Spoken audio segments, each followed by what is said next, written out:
Halo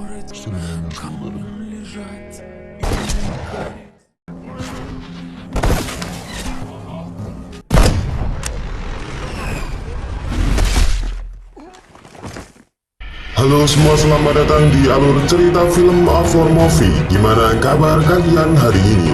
Semoga sehat selalu dan dimudahkan segala urusannya. Pada episode kali ini Mimin mau ngebahas alur cerita film sniper paling fenomenal nih guys. Konon katanya film sniper ini adalah film terbaik yang pernah dibuat dalam sejarah film persniperan. Film ini diangkat dari sebuah kisah nyata yang menceritakan seorang penembak jitu wanita asal Ukraina yang tergabung dalam pasukan Baret Merah Soviet. Penembak ini bernama Ludmila Pavlichenko yang tercatat telah menghabisi musuh sebanyak 209 orang dengan senjata SVT-40 dan Mosin-Nagant M1891. Ya udah, tak usah berlama-lama lagi, mari kita masuk dalam filmnya. Semoga.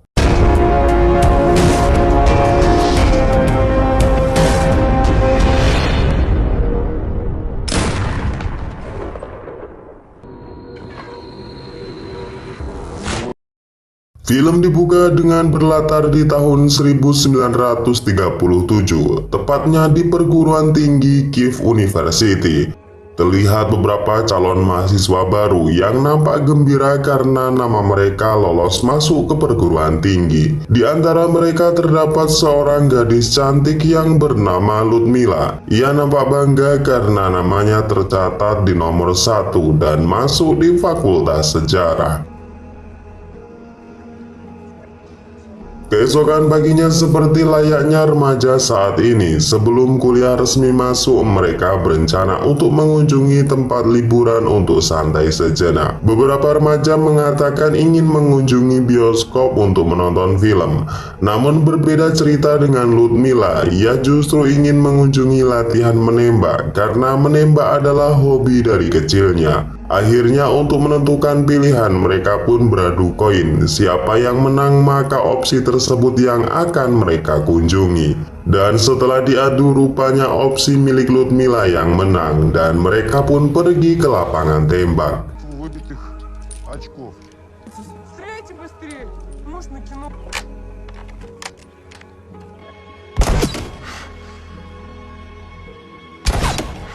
Tak diduga setelah melakukan tembakan, Ludmila yang paling banyak mengenai sasaran dan mendapatkan poin tertinggi mengalahkan ketiga rekan laki-lakinya. Salah seorang teman Ludmila nampak kesal dan meminta instruktur untuk kembali mengecek papan sasaran. Sang instruktur lalu mengatakan jika tidak percaya silakan lihat sendiri, dan memang benar hasil tembakan Ludmila yang paling on point.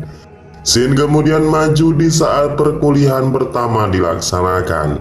Di sana dosen pengajar memanggil Ludmila dan memerintahkan untuk pergi ke ruangan rektor. Usut punya usut, di ruangan rektor sudah ada perwira tinggi Soviet yang saat itu tengah membaca biodata Ludmila. Terungkap jika Ludmila memiliki seorang ibu yang merupakan guru bahasa Inggris, sedangkan sang ayah adalah perwira di Satuan Polisi Rahasia Uni Soviet. Maksud dan tujuan Pak Perwira memanggil Ludmila adalah karena ia mendapatkan laporan dari instruktur tembak yang mengatakan jika Ludmila sangat berbakat dan berpotensi menjadi seorang sniper yang sangat mematikan. Ludmila mendapatkan tawaran untuk mengikuti pelatihan khusus sniper pasukan Baret Merah selama 6 bulan dan setelah itu boleh melanjutkan kuliahnya. Ludmila yang masih bingung tidak memutuskan untuk bersedia. Ia justru mengatakan apa resiko jika ia menolak tawaran tersebut. Sang perwira lalu mengatakan tidak ada konsekuensi apapun jika Ludmila menolak tawaran ini.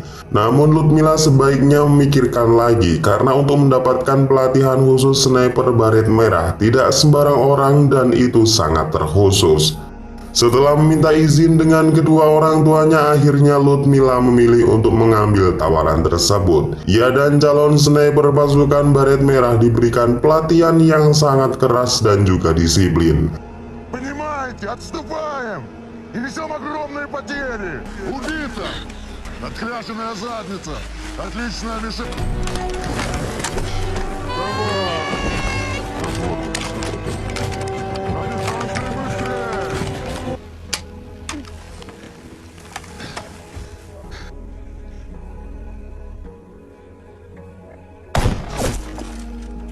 Bahkan mereka tidak membeda-bedakan wanita dan pria. Semua dipukul rata dan mendapatkan pelatihan yang sama beratnya.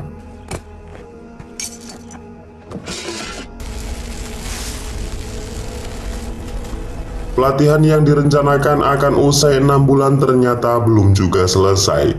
Hal ini dikarenakan meletusnya perang yang tidak terduga dengan diawali serangan blok poros yang terjadi di awal bulan Juni 1941. Hal ini membuat perwira Soviet memutuskan untuk mempersingkat pelatihan dan peserta yang lulus akan dikirim di blok depan untuk mempertahankan kota Odessa. Ludmila yang menjadi salah satu lulusan terbaik pelatihan pasukan sniper ditugaskan bersama dengan Komandan Makarov. Ia merintahkan kepada Ludmila untuk menargetkan komandan musuh sebagai sasaran utama. Ia juga memberitahu jika tank musuh dapat dilumpuhkan dengan menembak kaca jendela sebanyak 3 kali. Hal itu akan membuat tangki bahan bakar tank bocor dan meledak. Baru saja para pasukan Soviet mempersiapkan senjata dan amunisinya. Secara mendadak sebuah serangan musuh tiba-tiba datang dengan sekelompok pesawat pengebom.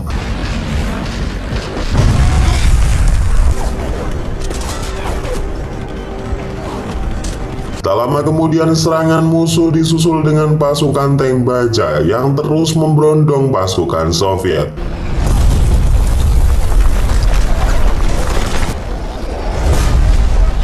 Ludmila yang baru pertama kali turun di medan pertempuran mencoba melawan rasa takutnya. Ia merangkak menyusuri parit dan mencari senjata rekannya yang masih dapat digunakan. Setelah menemukan senjata, Ludmila memberanikan diri keluar dari persembunyian dan membidik kaca jendela tank musuh.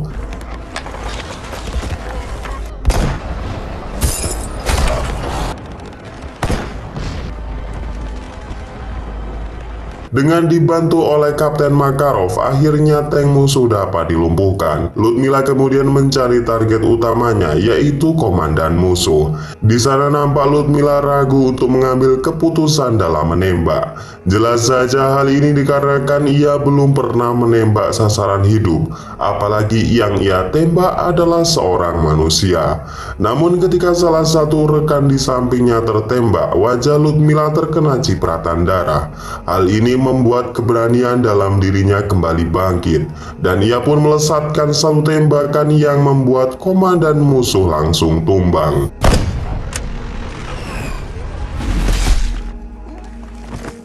Tewasnya sang komandan membuat musuh mundur satu persatu, dan di sana Ludmila yang kali pertama membunuh seseorang jelas membuatnya sangat shock. Kapten Makarov yang mengetahui psikis prajuritnya kemudian mendatangi Ludmila. Ia memberikan sebotol vodka untuk menenangkan rasa takutnya. Keberhasilan pasukan sniper dalam memukul mundur musuh sangat diapresiasi oleh perwira Soviet. Bahkan Panglima Perang Jenderal Petrov yang mengetahui Ludmila yang membunuh komandan musuh kemudian memberikan sebuah hadiah. Sebuah senjata semi-otomatis diberikan kepada Ludmila atas apa yang telah ia lakukan.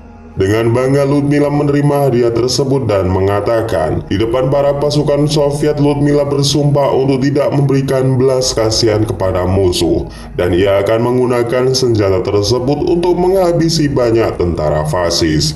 Setelah menerima senjata barunya, Kapten Makarov kemudian menyuruh Ludmila untuk membongkarnya. Tujuannya adalah agar Ludmila mengetahui detail dari senjata yang ia pegang saat ini. Karena hal inilah membuat Ludmila bertambah kagum dengan Kapten Makarov. Apalagi Kapten Makarov sangat sayang kepada Ludmila dengan dibuktikan selalu memberikannya perhatian yang lebih dibanding dengan tentara lainnya. Tak lama berselang Ludmila dipanggil oleh seseorang.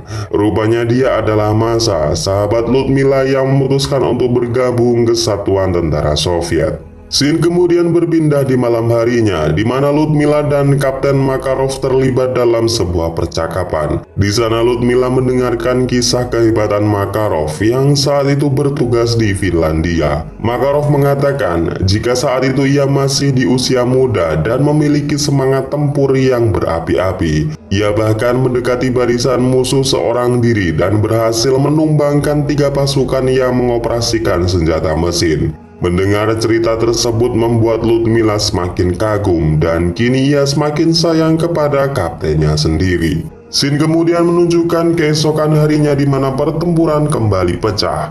Kapten Makarov nampak kebingungan setelah mencari kemana-mana dan tidak menemukan Ludmila di persembunyiannya. Salah seorang regu penembak mengatakan kepada Makarov jika Ludmila telah berpindah dan mendekat ke wilayah musuh seorang diri. Benar saja, rupanya Ludmila tengah seorang diri membidik 3 musuh sama seperti apa yang telah dilakukan oleh Makarov di Finlandia. Dan di sana Ludmila benar-benar meniru gaya Makarov dan berhasil menghabisi 3 musuh sekaligus dalam satu tembakan. Makarov kemudian menyusul Ludmila dan menyuruhnya untuk kembali ke parit pertahanan. Ia mengancam Ludmila akan membawanya ke pengadilan militer jika ia mengulangi aksi konyolnya lagi. Sebenarnya nih guys, Makarov juga sayang kepada Ludmila. Oleh karena itu ia sangat khawatir jika Ludmila tewas dalam pertempuran. Di malam harinya, salah satu pasukan Soviet menemui Kapten Makarov. Di sana Makarov diberi tugas untuk melakukan misi di tempat yang baru. Di saat yang sama, Ludmila yang memiliki jiwa ABG tak lagi bisa menahan perasaannya. Ia secara terang-terangan mengungkapkan rasa sayangnya kepada Makarov. Kapten Makarov yang sebenarnya memiliki perasaan yang sama justru menolak perasaan tersebut. Ia mengatakan jika dalam perang ia berkomitmen untuk tidak jatuh cinta kepada wanita manapun. Scene kemudian berlanjut di keesokan harinya. Ludmila dan Makarov nampak sedang membuat parit pertahanan. Di sana Ludmila masih kesal karena cintanya ditolak oleh Makarov. Ia tak mau menerima kenyataan pahit jika harus berpisah di kala sayang-sayangnya. Mendengar jawaban tersebut, Ludmila yang kesal mengatakan jika Makarov adalah pengecut. Menurutnya rasa cinta seharusnya mengalahkan rasa takut akan kematian. Makarov kemudian meninggalkan Ludmila sendirian karena berdebat dengan wanita perihal perasaan tidak ada ujungnya. Namun sebuah hal yang tak disangka-sangka pun terjadi. Sebuah mortir membuat Makarov terpental, namun beruntungnya ia masih bisa selamat. Namun di sisi lain, Ludmila yang tadi sedang menggali parit sendirian mengalami luka yang serius dan bahkan sebagian besar tubuhnya tertimbun oleh tanah. Di dalam tenda medis, Ludmila ditangani oleh seorang dokter yang bernama Boris. Usut punya usut, Boris ini merupakan calon tunangan Ludmila. Mereka sudah dijodohkan oleh orang tua masing-masing dan akan melakukan pertunangan. Namun sayangnya nih guys, pertunangan tersebut harus gagal dikarenakan Ludmila memilih menjadi seorang tentara. Boris yang mengetahui kedekatan Kapten Makarov dengan Ludmila tentu membuatnya patah hati. Ia mengatakan kepada Makarov jika saja bukan karena Ludmila, ia tidak mau menjadi seorang dokter militer. Scene kemudian maju dan menunjukkan peristiwa evakuasi kota Sevastopol, sebuah pelabuhan di semenanjung Crimea, tengah dalam incaran pasukan Jerman. Di sana Ludmila dan pasukan yang terluka tengah berangkat dengan armada perangnya ke kota Sevastopol. Namun tak berselang lama, kapal-kapal mereka diserbu oleh pasukan udara Jerman.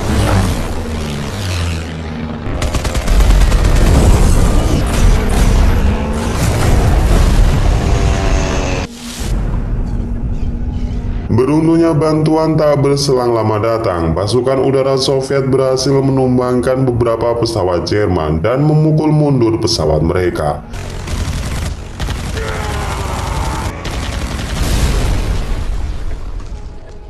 Dalam kondisi seperti itu, Ludmila tak boleh lagi pergi dalam perang.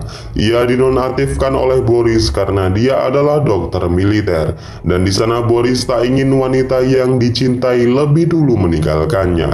Namun Ludmila kala itu masih ngeyel dan tetap kekeh untuk pergi berperang. Singkat cerita, Ludmila telah sembuh dan kini berada di kota Sevastopol. Di sana Ludmila mendatangi Jenderal Ivanovich dan meminta sang jenderal untuk mendatangani surat izin berperang. Namun sang jenderal menolak hal itu karena dokterlah yang berhak untuk menandatangani surat izin tersebut. Dengan terpaksa Ludmila kemudian menemui Boris. Di sana ia minta Boris menandatangani surat kesehatannya. Namun Boris yang tak ingin Ludmila kembali berperang menolaknya.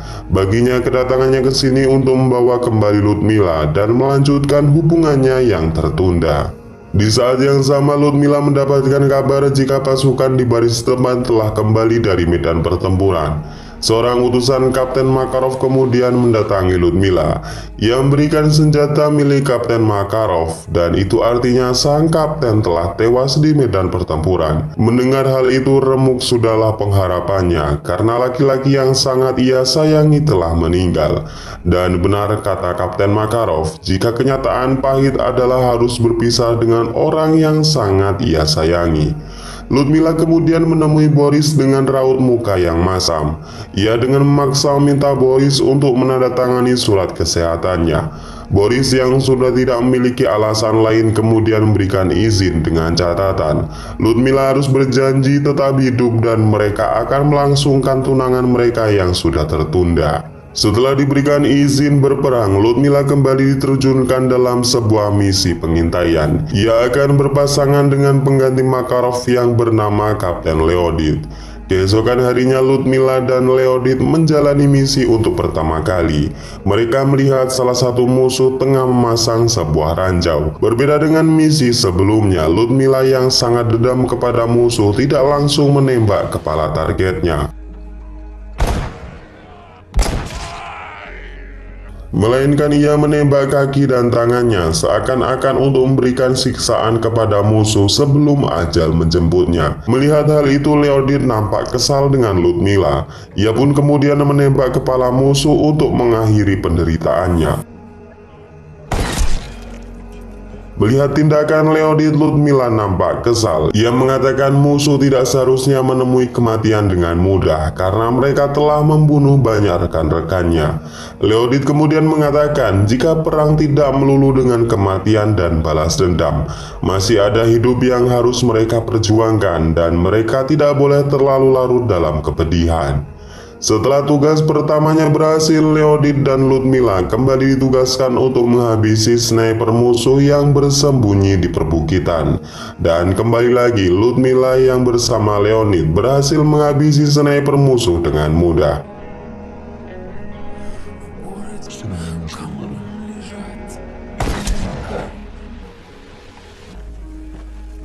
Medan bersalju dan misi berhari-hari dalam pengintaian dilalui oleh Ludmila dan Leonid dengan keberhasilan. Bahkan mereka juga berhasil menyergap musuh yang saat itu berjumlah 8 orang.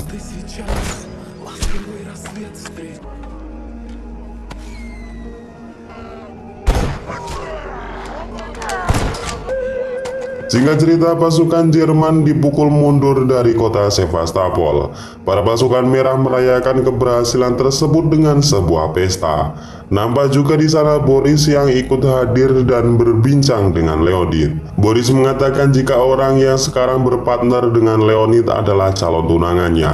Boris berpesan agar jangan mendekati Ludmila atau bahkan menyukainya. Di saat yang sama, Ludmila nampak berseteru dengan salah seorang tentara merah. Di sana Leonid dengan gagah perkasa membela Ludmila dan memukul prajurit tersebut. Nampaknya nih guys, apa yang menjadi kekhawatiran Boris benar-benar terjadi. Leonid telah menyukai Ludmila dan bahkan ia mencium Ludmila di depan para pasukan merah. Dan ternyata Ludmila dan Leonid telah menjalin sebuah hubungan. Hal ini dikarenakan kedekatan mereka dalam bertugas, sering bersama melindungi satu sama lain. Dan karena Leonid lah Ludmila dapat move on dari Kapten Makarov.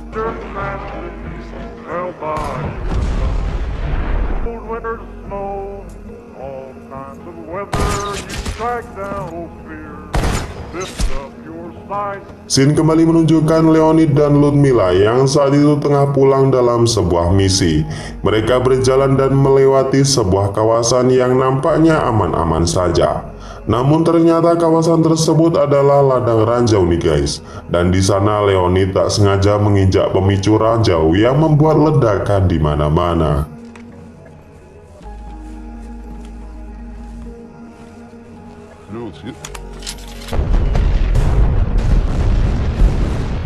Leonid melindungi efek ledakan dengan badannya sendiri. Namun karena hal itulah punggungnya hancur dan Ludmila mati-matian membawa Leonid kembali ke kamp pasukan Soviet.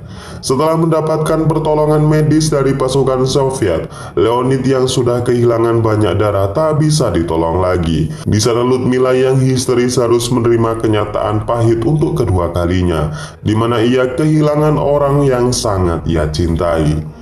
Ketika sudah siuman, Ludmila tersadar jika saat ini Boris telah merawatnya. Di sana Boris menyesal telah memberikan izin kepada Ludmila untuk kembali berperang. Oleh sebab itu kali ini Boris tidak akan memberikan kesempatan lagi dan Ludmila resmi dinonaktifkan. Di saat yang sama perwira tentara merah rupanya tengah menjenguk Ludmila. Ia mengatakan jika Ludmila tidak boleh diberhentikan. Ia adalah salah satu kekuatan pasukan merah dan seorang sniper yang paling mematikan saat ini yang mereka miliki. Dan mau tak mau, suka tak suka, Ludmila kembali diaktifkan menjadi pasukan merah dan kembali dibebankan misi yang begitu berat. Bagaimana tidak, Ludmila yang saat ini tidak memiliki partner lagi diberikan perintah untuk menghabisi sniper Jerman yang konon katanya dia adalah yang terbaik dari sniper yang pernah Ludmila habisi. Beberapa hari telah dilalui oleh Ludmila dengan bersembunyi dan berkamuflase di antara bebatuan. Ia mengamati pergerakan musuh tanpa sedikit pun takut dengan sergapan tentara Jerman. Ludmila yang sendirian kemudian sudah tak sabar lagi dan memancing musuh dengan menampakkan dirinya.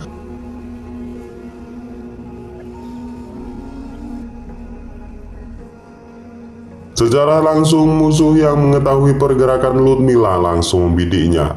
Ludmila yang tak kalah cepat juga bersiap dengan tembakannya. Dan di sana dua sniper terbaik dari masing-masing kubu ini pun saling beradu tembakan. Ludmila terkena tembakan di dada bagian kirinya, sedangkan musuh dapat ditumbangkan oleh Ludmila dengan tembakan headshot. Dan di sini kita dapat melihat jika Ludmila adalah sniper yang paling mematikan di zamannya. Scene lalu menunjukkan Boris yang saat itu tengah menghadap Mayor Jenderal Petrov dan meminta untuk segera menonaktifkan Ludmila. Ia mengatakan jika Ludmila sudah 4 kali terluka dan ia sudah tidak layak diterjunkan di medan pertempuran. Jenderal kemudian menolak permintaan Boris dengan alasan jika Ludmila adalah sniper terbaik yang dapat diandalkan oleh tentara merah. Mereka akan menonaktifkan Ludmila jika saja ia gugur dalam medan pertempuran. Mendengar hal itu, Boris sangat marah dan mengancam kepada Jenderal Petrov jika dirinya akan membawa kasus ini ke meja hijau dengan tuntutan kejahatan perang oleh perwira pasukan merah. Mendengar hal itu, sang jenderal nampak ketar-ketir.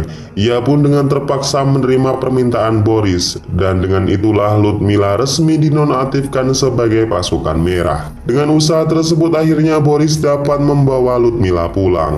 Namun karena banyaknya pengungsi membuat Ludmila dan Boris tidak kebagian tempat. Boris menyarankan Ludmila untuk terlebih dahulu pergi menggunakan tiketnya, sedangkan ia akan menunggu perahu yang lain. Я приеду следующим теплоходом. Singkat cerita, kota Sevastopol yang mati-matian dipertahankan selama 250 hari akhirnya jatuh di tangan musuh. Tak jelas nasib Boris dan para penduduk yang berjumlah 80.000 jiwa. Ada yang mengatakan mereka dibunuh dan tertangkap oleh Jerman lalu dijatuhi hukuman mati. Namun secara tidak langsung Boris telah menyelamatkan Ludmila, orang yang sangat ia sayangi. Scene kemudian berlanjut di 1 tahun kemudian, tepat di Gedung Putih, Ibu Negara tengah melakukan pertemuan dengan delegasi mahasiswa bekas prajurit pasukan merah. Di sana Ibu Negara sangat kagum setelah mendengar penjelasan Ludmila. Bagaimana tidak, ia mengatakan dengan sebenar-benarnya jika ia telah menghabisi sebanyak 309 tentara musuh dengan menggunakan senjata sniper. Dan dari sinilah Ibu Negara sangat simpatis kepada Ludmila dan mereka menjalin hubungan pertemanan. Di sebuah momen saat ibu negara mengajak Ludmilla pergi ke rumahnya dan mereka tengah memasak makanan. Namun secara tak sengaja ibu negara menjatuhkan sebuah penggorengan dan membuat Ludmilla menjadi sangat shock. Ia sangat ketakutan saat mendengar suara benda yang terjatuh karena ia teringat dengan bom-bom yang pernah ia dengar di medan pertempuran. Di sana ibu negara mencoba menjalin hubungan layaknya ibu dan anak, dan Ludmilla merasa tersentuh setelah ditenangkan oleh ibu negara. Singkat cerita, di sebuah pertemuan delegasi mahasiswa prajurit pasukan merah di Chicago, Amerika, Ludmilla ditunjuk sebagai perwakilan dan akan menyuarakan pidatonya. Sebenarnya Ludmilla telah diberikan teks oleh Partai Komunis Soviet untuk materi pidatonya, namun ia memilih tidak membacanya dan mengatakan apa yang sebenar-benarnya telah terjadi di medan pertempuran. Ludmilla mengatakan jika usianya yang saat ini baru 25 tahun, ia telah membunuh 309 jiwa tentara musuh. Ia mengalami banyak pertempuran dan harus melawan rasa takutnya dari kematian. Ludmilla mengatakan jika kalian telah lama bersembunyi di balik punggungku dan kalian telah membebankan rasa takut ini kepada seorang wanita. Mendengar hal itu, para delegasi sangat dibuat kagum sekaligus miris oleh Ludmilla. Ia mendapatkan tepuk tangan atas jasa yang telah ia lakukan dan dianugerahi sebagai guru besar di pelatihan sniper. Dan singkat cerita, setelah perang berakhir, Ludmilla kembali melanjutkan kuliahnya dan ia dianugerahi sebagai pahlawan tentara merah. Scene kemudian berlanjut di 17 tahun kemudian, kita akan diperlihatkan Eleanor yang sudah menjadi mantan ibu negara. Dan saat itu ia berkesempatan berkunjung di kota Moskow. Pengawal pribadinya mengatakan jika ibu Eleanor mendapatkan undangan dari Perdana Menteri Rusia. Namun Eleanor mengatakan jika kedatangannya ke Moskow bukan atas kepentingan negara. Eleanor mengesampingkan undangan dari Perdana Menteri Rusia dan memilih untuk bertemu dengan sahabatnya yaitu Ludmilla. Dan di akhir cerita kita dapat melihat jika Eleanor menemui Ludmilla yang saat itu bersama dengan putranya. Ludmilla mengenakan baju kehormatan dengan lencana bintang yang dianugerahkan sebagai pahlawan tentara merah. Mereka tampak sedang menikmati sebuah pertunjukan teater dan akhirnya film ini pun selesai. Oke, segitu aja guys alur cerita pada episode kali ini. Semoga kalian suka dan dapat mengisi waktu kegabutan kalian. Saya Naja undur diri, wassalam.